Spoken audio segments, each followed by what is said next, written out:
terkait kawasan ekonomi khusus. Apa yang menjadi evaluasi kinerjanya di tahun 2023 ini dan bagaimana ke depannya Pak untuk mendorong semakin baiknya kawasan ekonomi khusus kita? Ya, terima kasih Mbak Arman. Jadi kawasan ekonomi khusus sejak awal pemerintah mendesain ini sebagai salah satu andalan kita di dalam menarik investasi dan juga mendorong pengembangan ekonomi di suatu wilayah kawasan terutama di daerah. Perkembangan sampai 2023 kemarin memang baru ada 20 kawasan ekonomi khusus di seluruh Indonesia. Sebagai gambaran misalkan di Sumatera itu mulai dari di Arun, Aceh ada satu, kemudian di Semangke di Kuala Tanjung dekat Medan, kemudian di Kepri sendiri itu ada di Galang Batang di Bintan, kemudian di Batam ada 2, kemudian di Babel ada Tanjung Kelayang. Jadi di Sumatera kira-kira ada 6, kemudian di Jawa itu mulai Tanjung Lesung, kemudian Lido, Kendal, kemudian di Jawa Timur ada 2, Gresik dan Singasari. Kira-kira di Jawa ada 5. Kemudian di Bali NTB itu ada 3, di Bali ada Sanur dan KIK Kura-Kura Bali, kemudian di Lombok ada Mandalika, sirkuit dan sekitarnya itu. Kemudian di luar itu, terutama di Indonesia Timur ada 6. Yang satu adalah MBTK di Kalimantan Timur, kemudian di Sulawesi itu ada di Palu, kemudian di Likupang di Sulawesi Utara dan Bitung di Sulawesi Utara. Sisanya yang 2 adalah di Morotai dan di Sorong. Jadi lengkap mulai Aceh sampai Sorong ada 22 KIK. Namun kalau dibandingkan negara lain yang jumlahnya ratusan seperti Filipina dan sebagainya, kita masih perlu untuk mendorong kembali walaupun tetap harus ekstra hati-hati karena yang dari yang ada pun sedang kami evaluasi semuanya. Sehingga kalau disimpulkan dari capaian KIK selama ini, KIK itu sebenarnya konsepsinya mulai kita bahas di 2009, 2010, kemudian dimulai dengan pengaturan di 2012, kemudian ada yang mulai beroperasi di 2014, 2015. Nah sampai hari ini kita baru 20 KIK, memang sangat selektif. Mbak Rahma, untuk KIK itu sebenarnya setiap satu KIK nanti ditetapkan dengan satu peraturan pemerintah. Penetapan KIK itu dengan satu PP, jadi 20 KIK tadi ada 20 PP yang berbeda. Kemudian untuk mendukung KIK ini di masing-masing daerah juga ditetapkan Dewan Kawasan, itu pakai Kepres. Jadi 20 KIK itu 20 PP, 20 Kepres, sehingga kita sangat selektif sekali. Nah, capaian dari 20 KIK ini tadi, memang kalau kita lihat, nah kami kemarin menggandeng teman-teman LPM UI dan juga beberapa lembaga, Prospera dan sebagainya untuk membuat kajian dan evaluasi secara komprehensif KIK kita tuh seperti apa capaiannya gitu.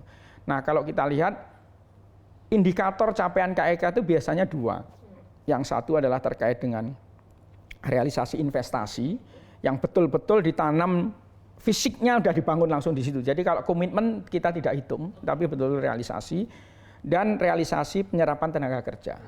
Walaupun kita juga dengan studinya LPEM dan beberapa lembaga akhirnya menambahkan indikator masalah lahan, kemudian masalah dampak ekonominya ke PDRB masing-masing daerah juga dihitung semuanya. Nah kalau kita lihat angkanya memang realisasi investasi sampai dengan akhir 2023 kemarin gitu, itu angkanya mencapai 177,5 triliun. Ini akumulasi sejak awal ya, yang memang secara fisik memang dibangun di kawasan KIK. Sudah ada begitu ya Pak? Sudah dibangun sampai hari ini dan beroperasi sampai akhir 2023 itu kira-kira 177,5 triliun. Kemudian kalau kita lihat dari penyerapan tenaga kerjanya sendiri di seluruh kawasan KIK sampai Desember kemarin itu 117.500 orang. Jadi kira-kira lebih dari 117.000. Nah, jumlah pelaku usahanya. Jadi kan KIK itu di dalamnya ada pabrik-pabrik pelaku usahanya. Nah, sebagian besar KIK itu pelaku usahanya hanya satu dia sendiri. Walaupun ada beberapa perusahaan, tapi grupnya. Contoh KIK Galang Batang, itu kan industri smelter untuk boksit menjadi alumina. Itu sebesar itu tuh hanya satu grup. Nah, tapi ada beberapa KIK yang memang jumlah pelaku usahanya banyak.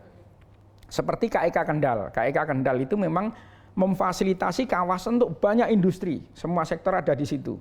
Nah, itu KIK Kendal itu jumlah pelaku usahanya 94. Industri di dalam satu kawasan. Nah, kalau kita total sampai Desember kemarin ada sekitar, kita menyebutnya namanya pelaku usaha. Jadi ada 331 pelaku usaha. Nah, sebenarnya Kalau itu kan akumulasi sejak beroperasi ya, katakan operasional pertama KEK itu ada di 2012, 2014, 2015 itu mulai masif. Nah sekarang capaiannya yang hanya di tahun 2023. Tahun 2023 kemarin kita berhasil mencapai realisasi investasi kira-kira 66 triliun. Kemudian capaian tenaga kerjanya kira-kira di atas 57.000 hanya untuk tahun 2023. Nah di 2024 melihat capaian di 2023 kita mendorong menaikkan targetnya. Jadi di 2024 itu kita targetkan tambahan investasi setahun kira-kira 78,1 triliun. Kemudian tenaga kerjanya kira-kira hampir 39.000. Memang mulai mengalami penurunan untuk jumlah tenaga kerja karena beberapa KEK yang baru adalah yang padat modal. Kita harus membalans antara yang teknologi dengan yang memang membutuhkan lapangan kerja tadi. Yang padat karya dan padat modal. Betul. Baik. Pak, kalau capaian KEK ini kontribusinya seperti apa sih Pak untuk daerah sendiri maupun untuk perekonomian nasional gitu? Nah, ini bagus sekali pertanyaannya. Jadi kami dengan LPM itu pengen membuat satu indikator yang komprehensif sehingga bisa terukur betul. Nah, teman-teman sudah membuat perhitungan terutama kontribusi terhadap PDRB provinsi. Nah, beberapa perhitungan yang ada, memang kalau di nasional, ya Mbak Rama memang agak sulit kalau membandingkan antara capaian KEK di negara lain, rasionya dengan PDB dengan di kita. Contoh misalkan di Filipina, dia kan jumlah KEK-nya lebih dari 400. PDB-nya Filipina itu nggak sampai separuhnya Indonesia. Sehingga kalau yang angka pembilang penyebutnya tadi, pembilangnya mereka jauh lebih besar, penyebutnya lebih kecil. Sedangkan kita hanya 20 KEK. PDB kita nomor 15-16 di dunia. Bisa 2,5 kalinya Filipina. Jadi nggak bisa kita bandingkan rasio kontribusi KEK ke PDB antara kita dengan Filipina, dengan Malaysia dan sebagainya. Tapi prinsip kita sedang membuat satu ukuran yang konkret. Kemarin sudah kita mulai di angka-angka 2023, namun kita masih akan mendalami kembali supaya lebih jelas nih dampaknya ke PDRB provinsi seperti apa. Sebagai contoh KEK Gresik. KEK Gresik itu yang kita kenal dulu JP. Dengan kemarin adanya dibangun smelternya PT Freeport gitu. Itu kontribusi ke PDRB-nya tinggi sekali. Nah, kami ingin mengevaluasi lagi supaya betul-betul konkret karena PDRB Jawa Timur itu kan memang dipengaruhi seluruh provinsi. Jangan sampai nanti kita bias satu titik ini saja kontribusinya kok begitu besar lah. Kami masih minta dievaluasi lagi. Yang jelas selain PDRB adalah masalah pembukaan lapangan kerja. Contoh tadi yang KEK Gresik, begitu bangun smelter Freeport, kemarin langsung membuka lapangan kerja 17.000 untuk teman-teman. Jadi bagi Provinsi Jawa Timur, Kabupaten Gresik luar biasa.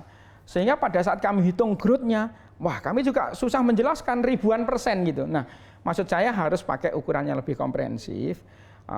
Dampak terhadap PDRB provinsi maupun tadi penyerapan tenaga kerja tadi.